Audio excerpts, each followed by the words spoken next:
In the poem Orlando Furioso, Canto 30, Rigurio and Mandicardo, two fierce knights, have a fight. Mandicardo is killed.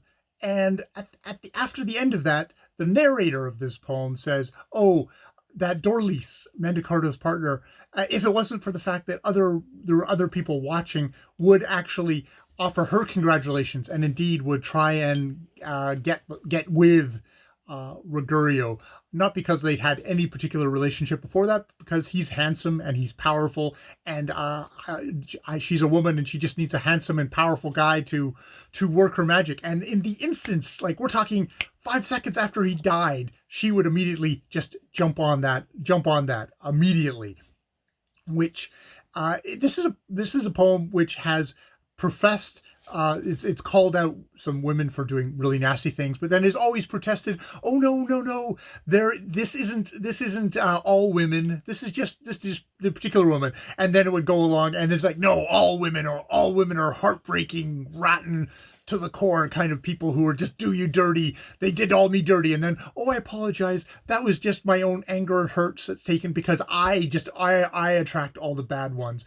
And then we get this again. It's kind of got a very abusive cycle to it in how this poet runs down women, apologizes, runs down women, apologizes. And this is yet another case where it's like, oh, the second you die, the woman you're with will just immediately jump onto someone else. There's no time for grief. There's no time for mourning. We're just going to move on, which you can see if your partner died, you would go through grief, you would go through mourning, and there would potentially be another partner there in your life. Perhaps if you're lucky, if you were so inclined, it would be a possibility that I think most people would allow.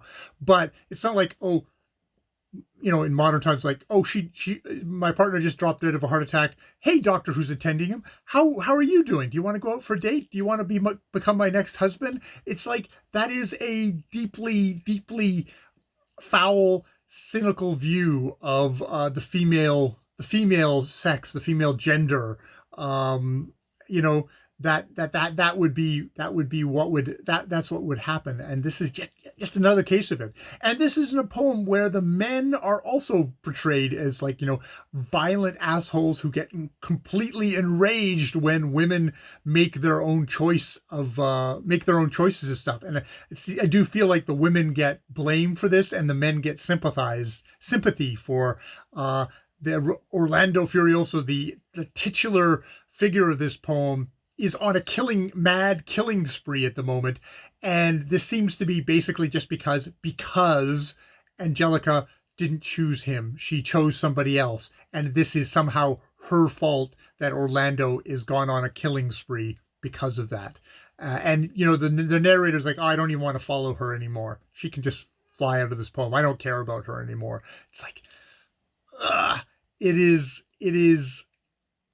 both a great depiction, but also kind of very squicky kind of endorsement of this behavior, which has gone right up into our modern day, unfortunately.